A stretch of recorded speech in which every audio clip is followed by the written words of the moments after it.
this thing on? How's it going, everybody? Hello and welcome to the Contro-Verse Modern Spoopiest Open Mic. You might be able to guess when we're filming this. Very excited to have some new faces at the crowd tonight. Super excited for our feature, Master of the Horror Haiku, Rat. I think he has a real name, but you know. Up first, though, please put your hands together for the man who makes sure that the mic is on and working. Everybody's favorite weirdo, Jeff Taylor.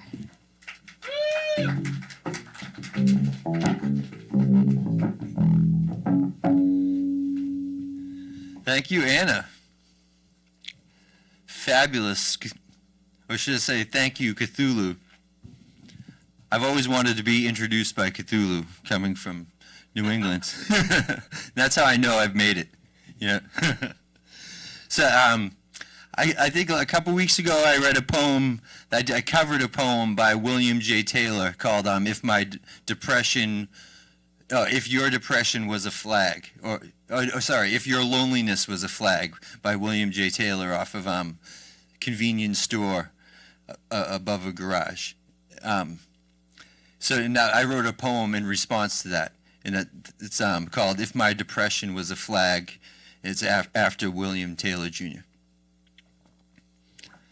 If my depression was a flag, I would burn it. Piss on the ashes like an agitated revolutionary. If it was a car, I would drive it like I stole it, until the cops came to separate us like the scolding parents they think they are. If it was a ship, I would abandon it on the disillusioned shores of my social engagement. If my depression was a god, I would fuck it, run my tongue across her worthlessness until she prayed for me to cloister amongst her cold stone walls. If it was a stranger, someone would write a sitcom about us, where we meet under unusual circumstances, becoming life-defining friends. If it was a heart, I would draw it badly on a post-it note, stick it to my wife's phone before I leave for work. If my depression was love, I would teach it to fly, how to keep its feathers light, pulling lift from under the wind. If it was a law, I would fight it, then write a song about my fate. If it was a house, I could mail letters to its address, not knowing if they'll ever be read. If my depression was my mother, I could ask her to pick up my kids after school. She would make them peanut butter and jelly sandwiches, cut the crust like they like it. If it was a ghost, they would make a museum of my body, give tours through my dark attic. But my depression is a song, a diss track spit over a haunting melody. I know all the words, the silence before the beat drops. Thank you.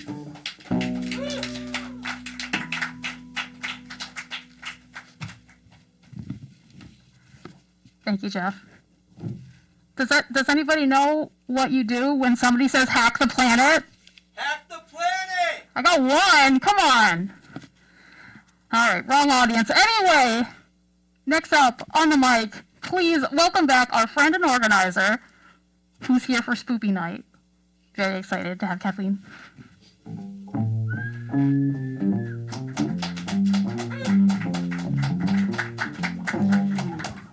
Whoops. Can you hear me? Oh, shit. Let me play audio guy. Thank you.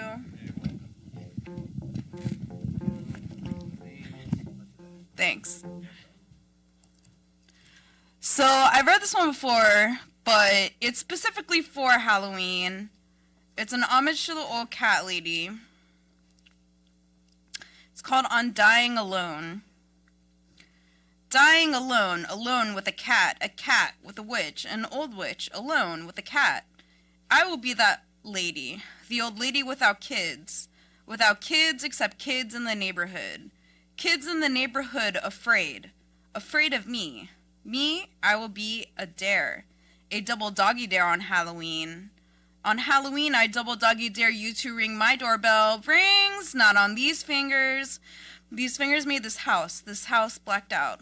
Blacked out except for a candle in the attic window. The attic window, a red light to throw everyone off. Adults think I turn tricks with those treats.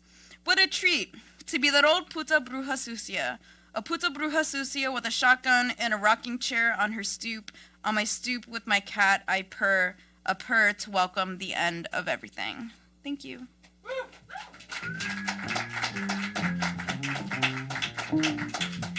Thank you, Kathleen. And now I would like to welcome from the booth the man who makes sure that everything is actually on camera. Please put your hands together for Chris.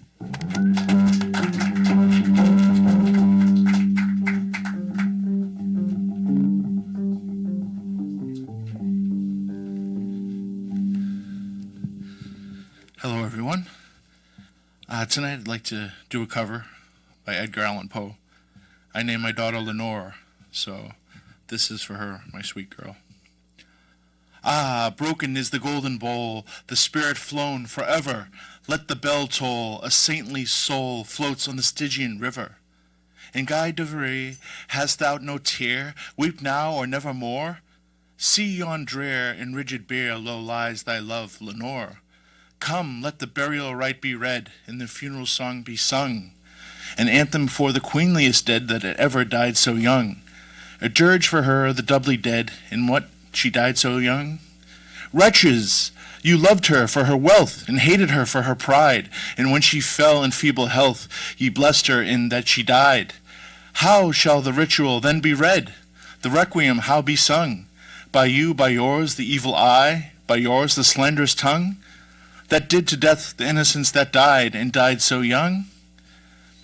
Pecamimus, but rave not thus, and let a Sabbath song go up to God so solemnly, the dead may feel no wrong.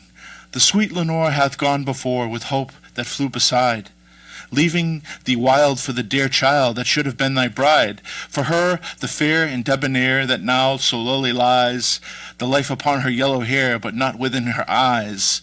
The life there upon her hair, the death upon her eyes.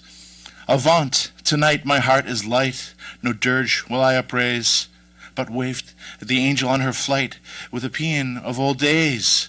Let no bell toll, lest her sweet soul in its hallowed mirth should catch the note as it doth float up from the damned earth. To friends above, from friends below, the indignant ghost is riven. From hell unto the high estate far up within the heaven, from grief and groan to a golden throne beside the King of heaven.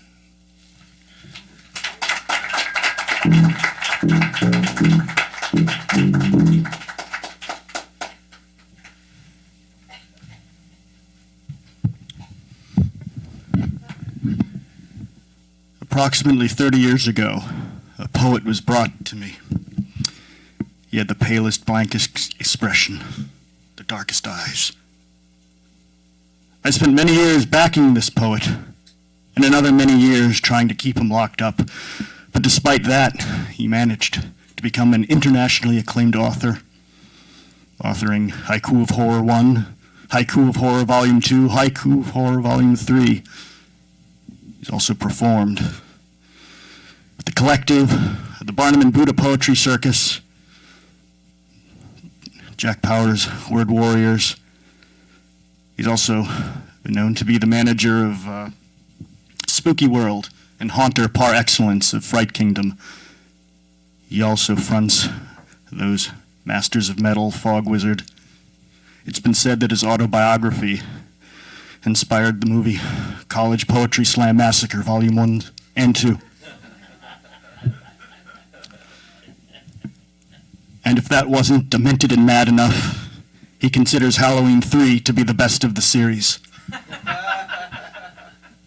People, please, put your cold, dead hands together and welcome Ryan Rat Travis.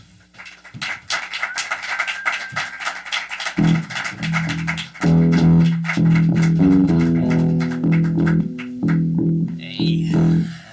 Hi, how's it going out there? Ryan Rat Travis couldn't make it tonight. I'm Grandpa Choppy. Rat couldn't make it because he had something else better to do. Fucking poets. We're gonna do, so these are haiku. You guys know what a haiku is? How about you in TV land? You know what a haiku is? It's a 3-line poem originating in Japan, and they have something called kanji over there, but we don't have kanji here. But they have 17 kanji for a haiku, and we do syllables. So these are 17 syllable 3-line haiku in the form of a story, and they're all about horror movies. So I'm just gonna read those here for you. And the first one comes out very close to my heart. It's all about some people in Texas, and this is called Red Saw of Texas. Running through the woods, your screams are filled with terror. Chainsaws roaring, stalking attacker wears the face of a victim. Run to gas station. Ooh.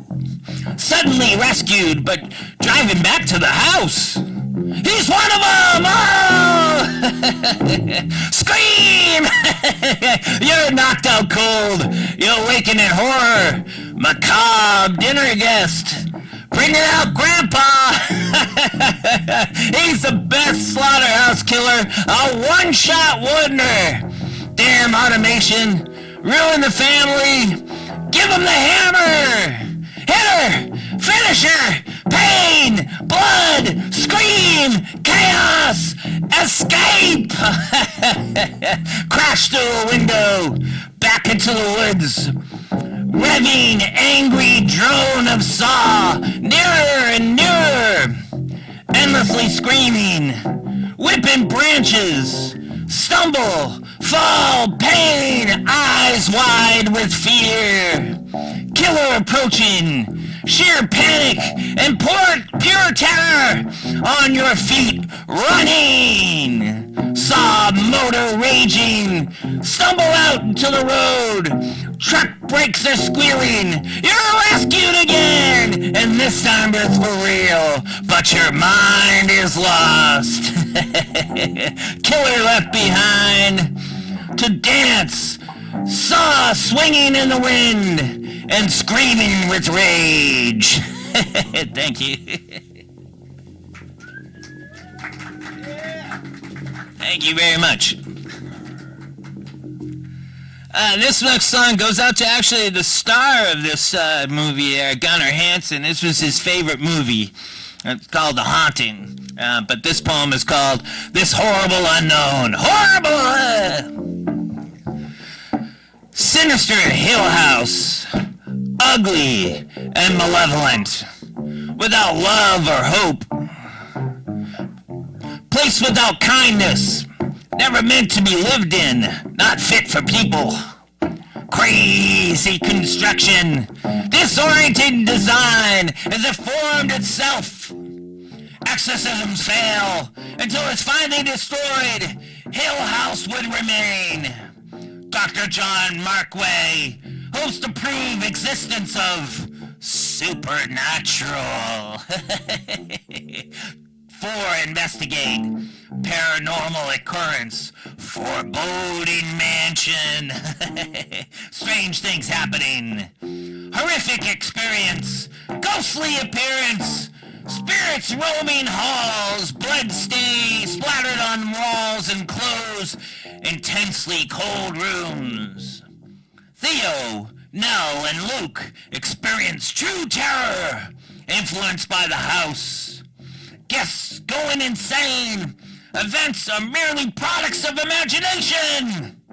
Nella is tormented, possessed by house, forced to leave, commits suicide. Nell's spirit absorbed, We who walk here walk alone, lonely forever. Thank you very much.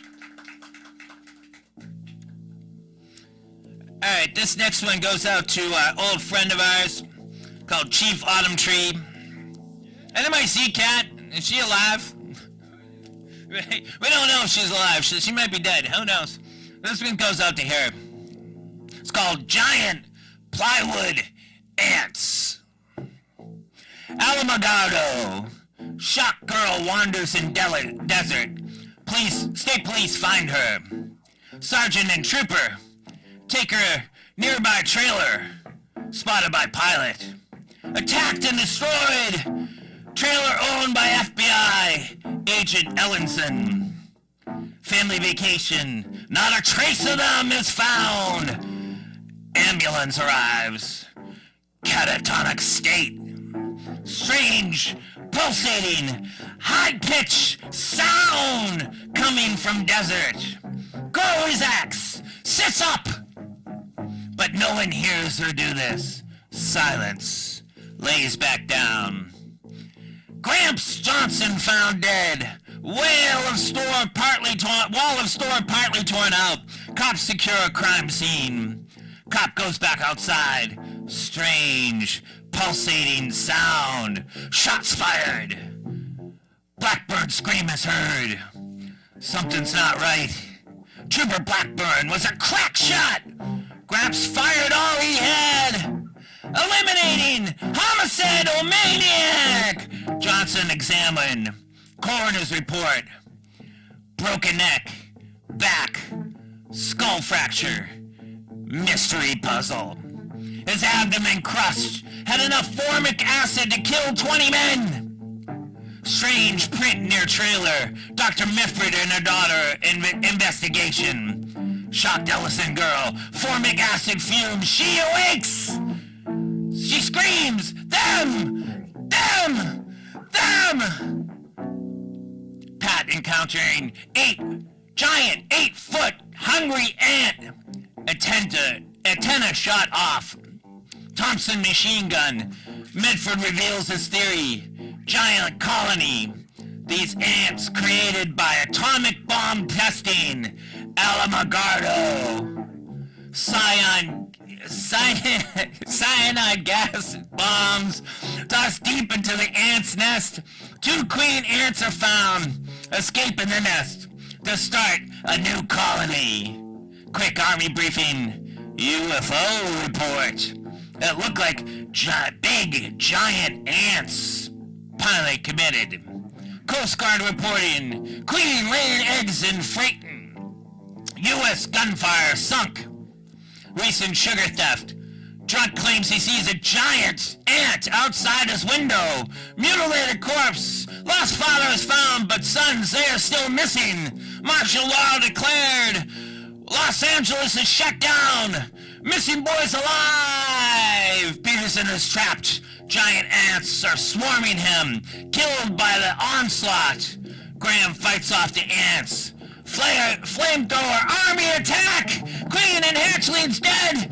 Man's atomic age opened the door to a new world no one can predict.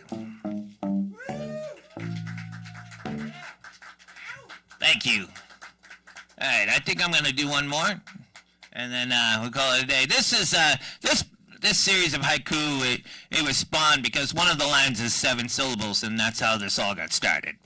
This is called, this has some swears in it, so block your ears, children. What an excellent day for an exorcism. 12-year-old Reagan, playing with a Ouija board. Captain, howdy, friend. Her bed is shaking. She can't sleep because of it.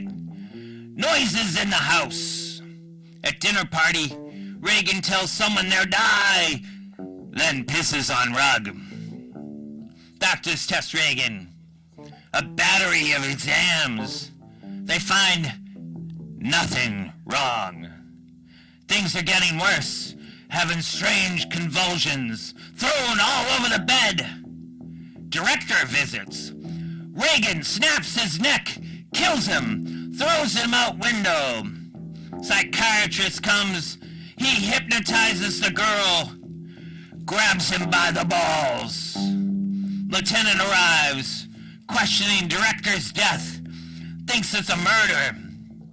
Later that evening, objects fly around Reagan's room. Violent chaos! Mother at wit's end. Doctor says she should see a priest for exorcism. Atheist beliefs. Mom doesn't know where to turn. Must help her daughter. Doorbell rings one night. Priest is here to see the girl. He deems her unclean. Screaming from upstairs. Obscene things to crucifix. Let Jesus fuck you! Tied down to bed. Two priests begin ritual. Pazuzu, laughing. Holy water bless. Power of Christ compels you! Burning like acid. Incantations read. Your mother sucks cocks in hell. You a faithless slime. Father Marin dies. Karras offers himself. Come into me, damn you! Priest jumps out window to keep from killing the girl. The spirit has left. Reagan and Mom move. Lieutenant leaves case unsolved. Events unexplained. Thank you very much. I'm Grandpa Choppy. I have chapbooks available for sale. They're $5 each, but if you want me to sign them, they're $1,000. All right, thank you.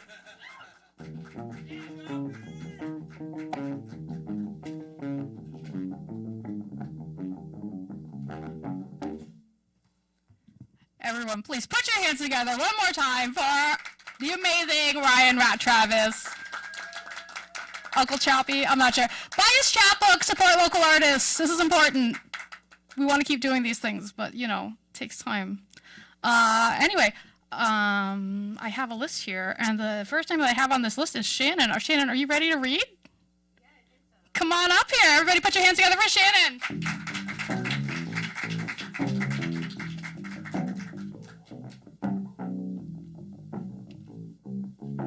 Hello. That's a tough act to follow, but let me see what I can do. This poem is called Moon Song. Let me move this down a little bit. When the earth is bumpy, dangerous, I have to look down so I won't fall and twist my ankle or break my wrist. If I keep my eyes down, I can't see the moon and the skies spying on all of us, alone, always, but the most beautiful satellite we own. The moon isn't bothered by chaos or success. It has no dreams or schemes to get rich or gain fame. It simply hangs above Earth, waning and waxing, teaching us what we should know, that it's okay to be alone. And the universe can fill your world if you let it, because we are never alone. We are notes in the celestial symphony written by the explosion that started the music we hear everywhere. There are no mistakes. The moon is never alone, but always is alone. As everyone that's ever been, like specks of sand at the bottom of the ocean, stars in the sky, you and me, and the spider on the porch spinning a picture-perfect web that will only blow away if it ever rains again. Thank you.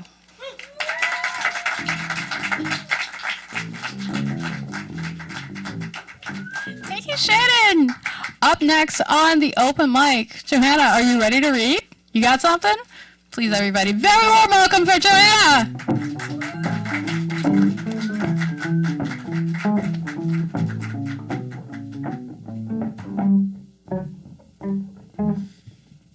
Hello.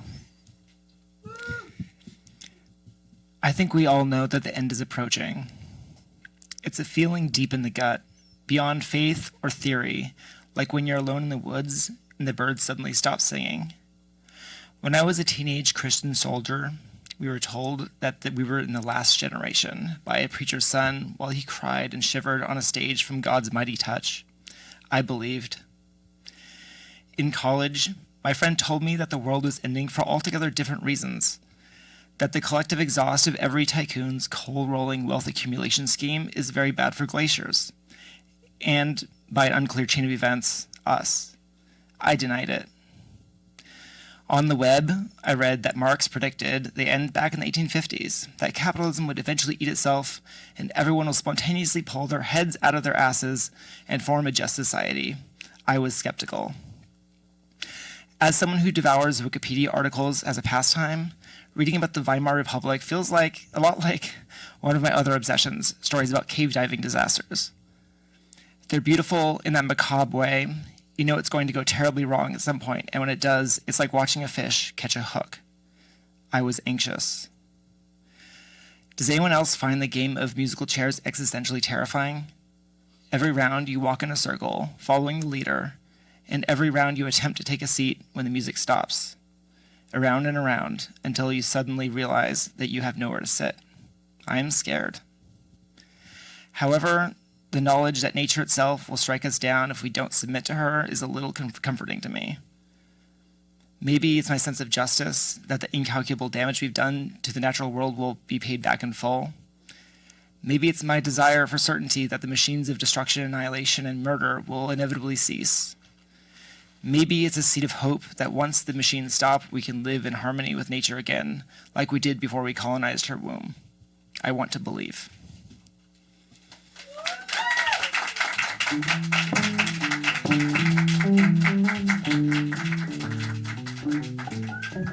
Thank you, Joanna. Up next, we have friend of the show. Everybody, please put your hands together for the amazing Hannibal.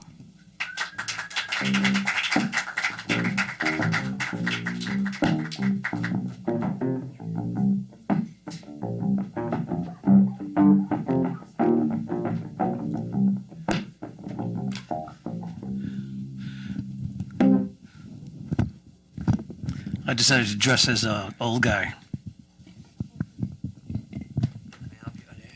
Thank you. Thank you.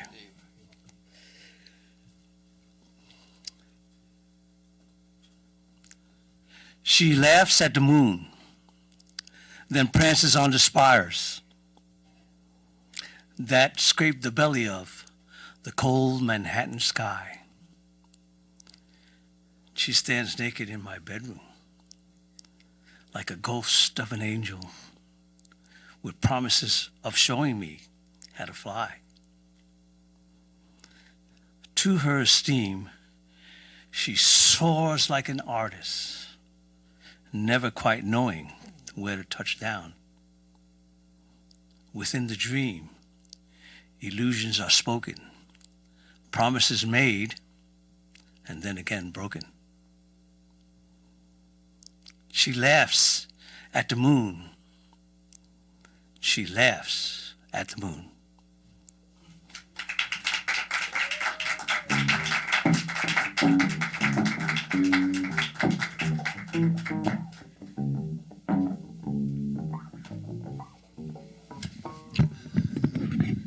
This is Anna's best costume yet. Next up on the, I'm jumping in just to take up some time for probably something even better to take place later. But jump up on the open mic here. We have time for Matthew to come up and read a poem. Thanks a lot.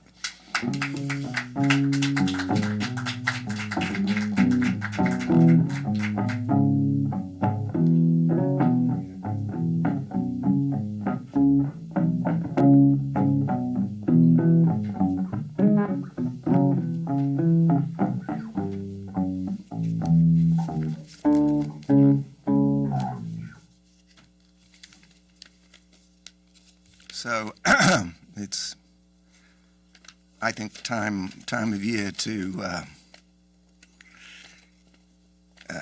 read the old Scottish ballad,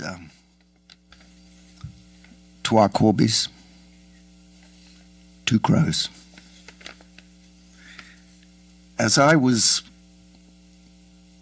walking down the road, I heard two crows talking overhead.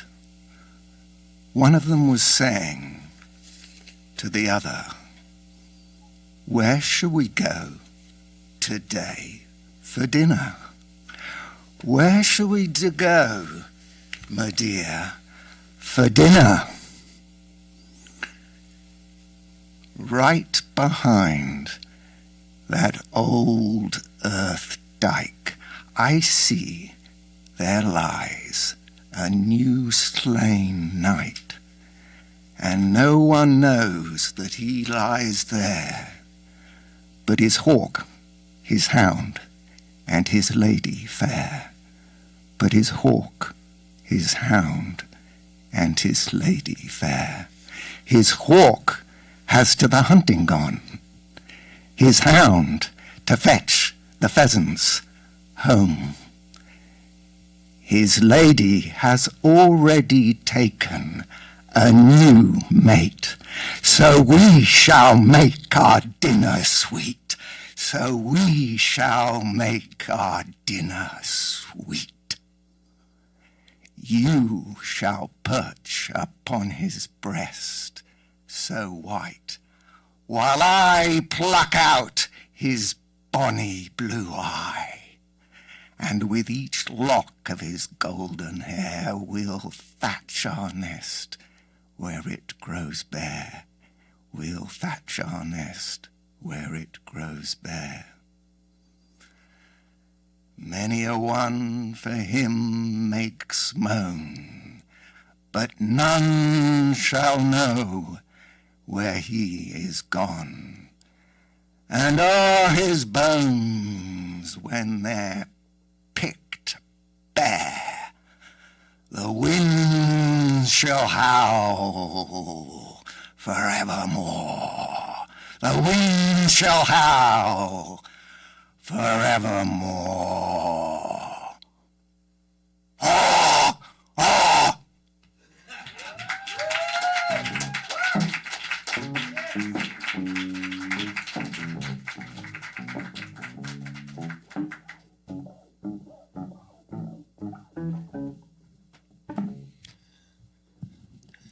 You get to see Anna in the same costume again. It's getting to be lackluster. But thanks a lot, Matthew. That was a great reading. Yeah. At first, when you said it was a Scottish classic, I thought you were going to do Burns' Halloween. I was like, oh, that's a long one. But that was fabulous. Couldn't have been better. Thanks a lot.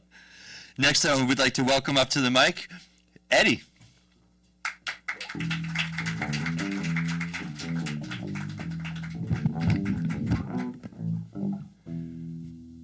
Good evening, my name is Reynard Garcia Bewley IV. I roast and sell coffee. There's a fine layer of airborne silt that accumulates in the corners and under the stoves and espresso machines in every American city. The cafe-omancers pour sigils and mandalas in flat whites and cortados. Some are artisans, some are alchemists, some count the minutes under masks, some meditate with their hands, some pour blessings, some pour curses. There is a red thread wound around the legs of every food service employee, front of house, back of house, veteran or rookie. It slows down the brain that walks, so you have to use the brain that dances. Can you give me something jazzy? Very nice. There will be a reckoning. There will be a reckoning. There will be a reckoning. There will be a reckoning. There will be a reckoning! There will be a reckoning. There is a tithe paid to one whom I assume to be the Queen of Fays, whom I assume pays a tithe to the adversary. This tithe is taken bit by bit from the heels, from the knees, the hips, the back, the shoulders, neck, and head of all who stand on the floor. Each worker agrees to pay this tithe the day before they are agreed to clock in. Taxonomy of customer stereotypes. Stop. Observe trends. 1. Lawyers. Surprisingly good customers. Usually coming in groups. Order simple drinks, drip coffee, etc. Tip well and respond well to folksy charm. 2. European tourists. Range from innocuous to the absolute worst. I can only assume the cafes work differently in Europe because the fuckers never bust their tables. Yes, Italy! I know our espresso drinks are impure, but what we've got on the menu is what we've got. 3, the Black Dogs of the Barren Heath. Very nice. Tip well. Usually order tea drinks, but they don't know a thing about bathroom etiquette and leave behind black ichor and napkins all over the sink. I get that they're dogs, but if they can order a London Fog latte, they can put their trash in the wastebasket. 4, pale figures in black suits whose speech is wrong, like their eyes, and who occasionally emit steam and the smell of ozone. Fucking rude. Ask for off-menu items and are always rattling the door handle hours after we close and before we open. Fuck off. 5, psychopumps, the guides of souls between worlds. The second gig or main passion of most baristas I know, and some of our best, most loyal regulars, known to appear at the dawn and dusk. Trade down a little bit. Known to appear at the dawn and dusk, ordering drinks with an unhealthy amount of espresso and trading boons from gods, visits from the dead, and day trips for muffins and free coffee. And I'll continue this report later on. Thank you very much.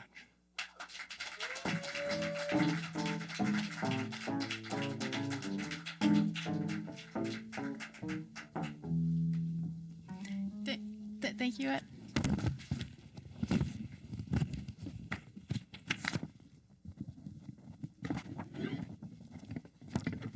Totally a safe job, you guys, running an open mic. Nothing bad ever happens. Thank you.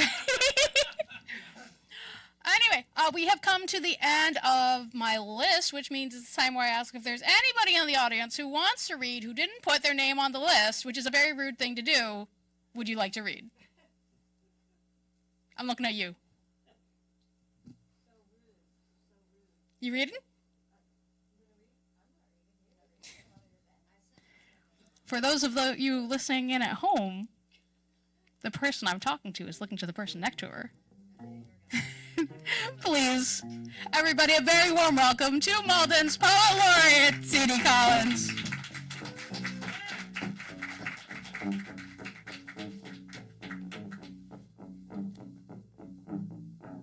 I like that. So, can we go? I'm going to talk about the moon, you know, because there's this moon music. There's, you know, the different traditions have different names for the moon.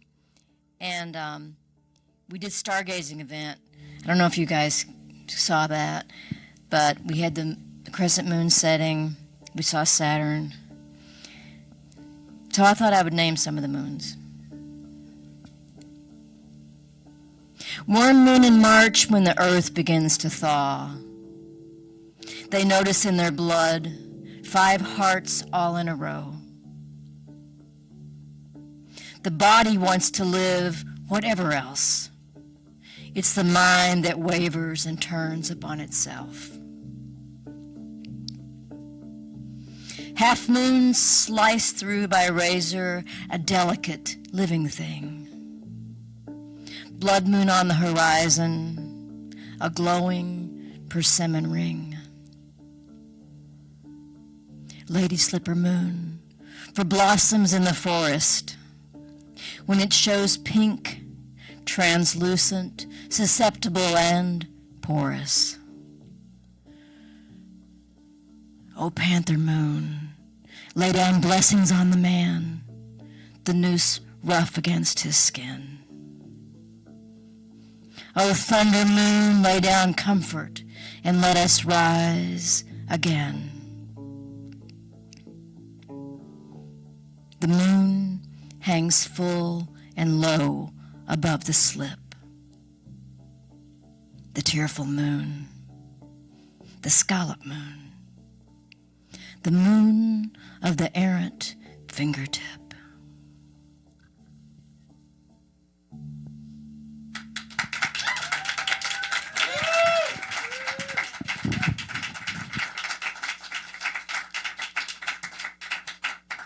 Thank you, CD, and thank you to Ethan, as always, the heart and soul of the show. All right, for those of you who did sign up for the open mic, we have a little time for round 2, so I just want to see a quick show of hands who has prepared something for round 2 and wants to read in round 2. I see 1, 2, anybody else? 3, 2, did you? All right, speak now, or you're getting bumped for somebody else. There we go. Everybody, if you would be so kind, please put your hands together one more time. Oh, wait, I'm sorry. Not Jeff. He's been abducted. Look out, there's aliens coming.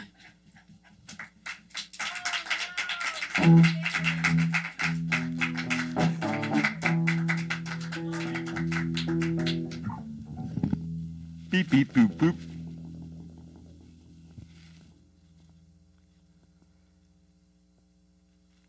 I felt a funeral in my brain, and mourners to and fro kept treading till it seemed that sense was breaking through. And when they all were seated, a service like a drum kept beating till I thought my mind was going numb. And then I heard them lift a box and creak across my soul with those same boots of lead again. Then space began to toll as all the heavens were a bell and being but an ear. And I, in silence, some strange race, wrecked solitary here. And then a plank and reason broke, and I dropped down and hit a world at every plunge, and finished knowing then. That was I Felt a Funeral in My Brain by Emily Dickinson. Thank you.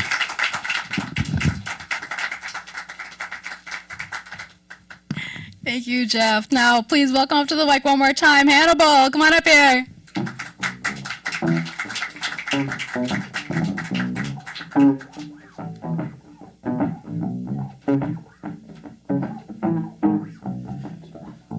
So kind of you. She walked by the river. She followed it to the sea. Stood by the crashing waves where she used to stand with me. She looked at the horizon where the sea meets the sky.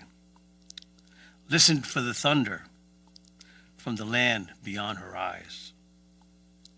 She sang her lullaby and softly cried as the seagulls streaked across the sky, making patterns for her eyes.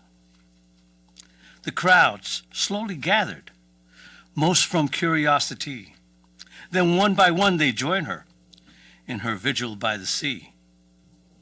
They sang her lullaby and all softly cried as the seagulls streaked across the sky, making patterns for their eyes. They lined the shores by the thousand, both here and overseas. Then borders started melting, making war history.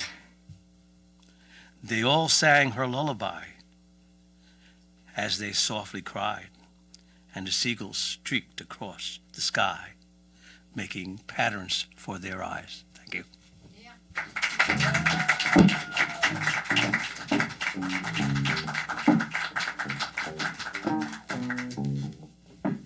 Thank you, Hannibal. That was wonderful, as always. I'm going to take a shot. Usually I'm taking pictures at the stage. Now I'm going to take a picture at the audience here from the stage. A little different. But next up on the open mic, give a warm round of applause for Raynard.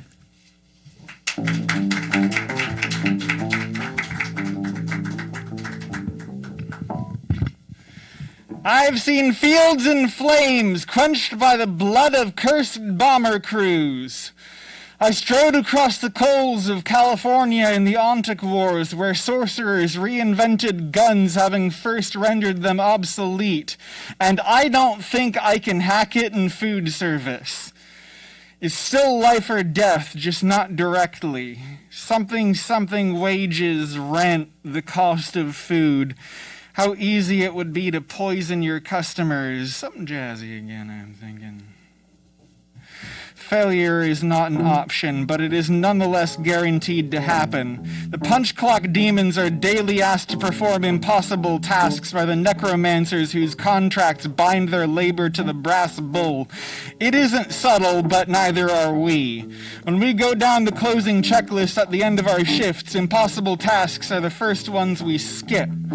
Full disclosure, I have been laid off from the bakery cafe that I have been infiltrating and from whose perspective I might observe the sins of the industry with my own 2 feet and report them to you, but alas, I was the wrong cog for that machine. So it goes, and there but by the grace of God go I. Thank you.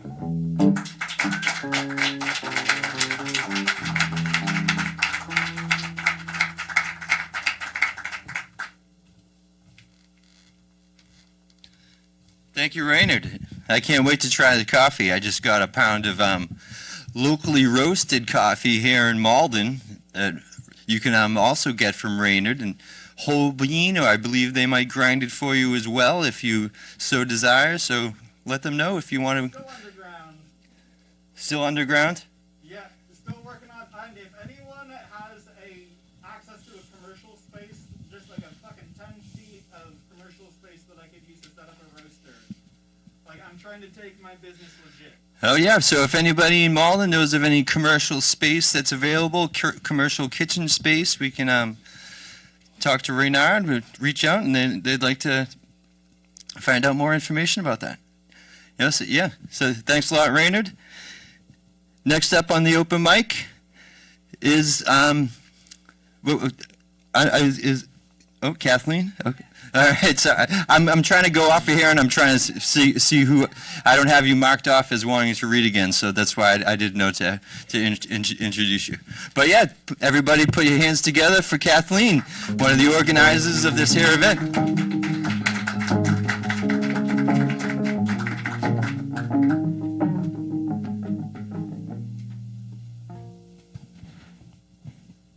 Can you help me with the mic?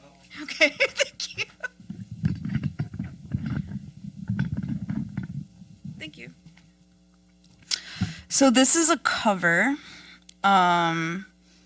This is Kim Hae-soon. She's a Korean poet. This one was translated by Dami Choi. It's called Candle. When you say joy to the world, it's like joy, my death has come. When you say our joyful days of youth, it's like joyful day he murdered me. When you preach the gospel of joy, it's like, please spread the happy news of my death. Is it because of double P? Papa, Opa, Happy are in cahoots, finally coming for me. Get out, get out, get out of my room. I know I should set myself on fire to kick you out. But I wept the most when high school girls, their arms locked, marched and cried, get out, get out, get out of my room. When someone sobbing gets in the face of another sobber, igniting tears, ghosts bore holes through your red sleeves and scatter on the first day of snow. And stars stay inverted till they're caressed. When you say, Lord of Joy gives us bright light, it's like my eyes glow as they sprout from my body's ashes. When you put out this light, it's like all the birds of the world can't spread their wings. Thank you.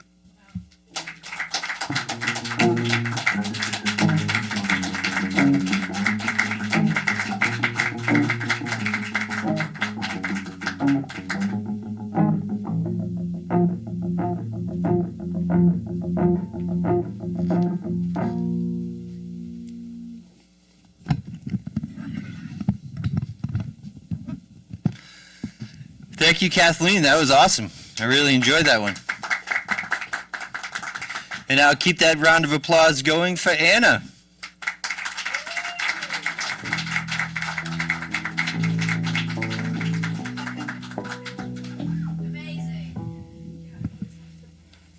How's it going, everybody? Having a good time tonight? Thank you all for being here. totally easy, you guys. We should definitely do this every time. I'm going to read you a poem. It's called I'd Like to Get Naked with You. I'd like to curl up with the lights down low and the curtains drawn and the blankets close, because you are kind and strong in the ways that I want and need, and it would be so nice to be naked with someone, and I think I could be naked with you. I'd like to slough off this costume, the boots, the skirts, the under things. This charade of responsible, sane adulthood is exhausting, and you know me better anyway. Let's be somewhere safe and warm and soft and ditch everything scratchy and false. And you can touch my untanned skin, the doughy bits and the publicly obscene, and look at this body as it is without flattering cuts or corsetry. I'm so rarely naked at all, you see, and it'd be nice to be naked with you. I'd like to pierce the base of my skull and pull away this flesh, extract myself from this skin suit, give my wings a stretch. My poor wings tucked away so long I don't know if they work, and starlight hasn't touched my scales since I set foot on earth. I want to shake my mandibles out and bend my second knees. I'd like to show you everything my compound eyes can see. Oh, it is such a sadness, friend, to bend to mere taboo. I think it would be nice, just once, to be naked with you.